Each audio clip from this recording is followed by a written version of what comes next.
You didn't choose that song. You didn't choose that video. You didn't choose that article. It was chosen for you by a machine, by an algorithm, by a system you didn't build and don't control. And here's the twist. You liked it. You trusted it. You followed it. Because the scariest thing about algorithmic control is how natural it feels. We like to believe we're in control, that our decisions are conscious, that we know what we like. But in the algorithmic age, choice is often an illusion, because the system doesn't just respond to your preferences, it shapes them. Your feed isn't neutral, it's predictive, and the predictions guide your behavior, not the other way around. It starts simple. You click a video, the algorithm recommends another. You click again, it learns, it adjusts, it improves, but eventually it stops following you and starts leading. Because when a machine gets good at guessing what you'll do next, it starts pushing you there. And the scariest part? You thank it for doing so.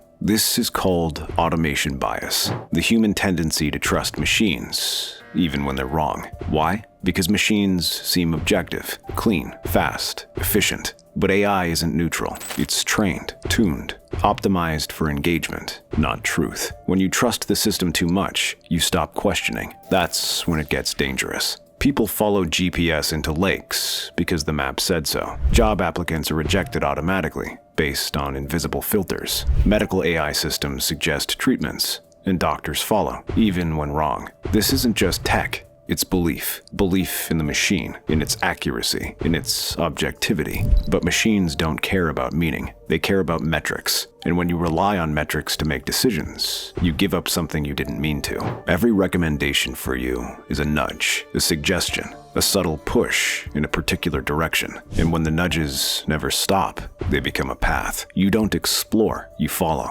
And eventually, you conform to what the system wants, to what it thinks you should want. Because personalization isn't just helpful, it's persuasive. Algorithms make life easier, but ease has a cost. The less friction you feel, the less control you have. You don't choose your playlist, you let it autoplay. You don't plan your day, you follow the notifications. You don't think, you react. And when thinking becomes rare, control becomes invisible. You might choose the shirt, but the store chose the layout. You might choose the video, but the algorithm chose the options. You might choose your path, but the system laid the tracks. When every option is pre-ranked, when every suggestion is pre-scored, when every route is optimized, you're not navigating, you're being navigated. AI didn't take control, you gave it. One small decision at a time, one convenience at a time, one click at a time. And now, you don't choose the content chooses you. Subscribe to Operation Mindline. Watch smarter, think deeper, break the mind line.